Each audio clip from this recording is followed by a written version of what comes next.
গত জুনে ইসরায়েলের সঙ্গে ভয়াবহ যুদ্ধের পর যেন আরও আক্রমণাত্মক হয়ে উঠেছে ইরান। দেশটি এখন শুধু সামরিক শক্তিই নয়, প্রযুক্তি, জ্বালানি ও কূটনৈতিক সক্ষমতাতেও বিশ্বকে চমকে দিচ্ছে।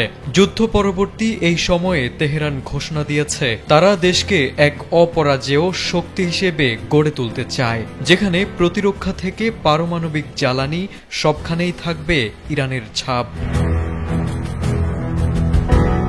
এই ধারাবাহিকতায় রাশিয়ার সহায়তায় ৮টি নতুন পারমাণবিক বিদ্যুৎ কেন্দ্র নির্মাণের ঘোষণা দিয়েছে ইরান। দেশটির পারমাণবিক শক্তি সংস্থার প্রধান মোহাম্মদ ইসলামি জানিয়েছেন, এটি ইরানের ইতিহাসের সবচেয়ে বড় পারমাণবিক উন্নয়ন কর্মসূচি হতে যাচ্ছে।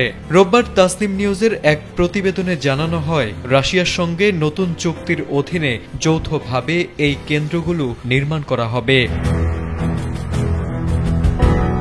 মোহাম্মদ ইসলামি জানান, নতুন ৮টি কেন্দ্রের মধ্যে 4টি থাকবে বুশেহর প্রদেশে এবং বাকি 4টি ইরানের অন্যান্য অঞ্চলে। এই প্রকল্পগুলো সম্পন্ন হলে ইরান 20,000 মেগাওয়াট পারমাণবিক বিদ্যুৎ উৎপাদনের সক্ষমতা অর্জন করবে, যা শুধু ইরানের বিদ্যুৎ ঘাটতি পূরণই নয়, বরং আঞ্চলিক শক্তির ভারসাম্যে বড় পরিবর্তন আনবে বলে ধারণা করছেন বিশ্লেষকরা।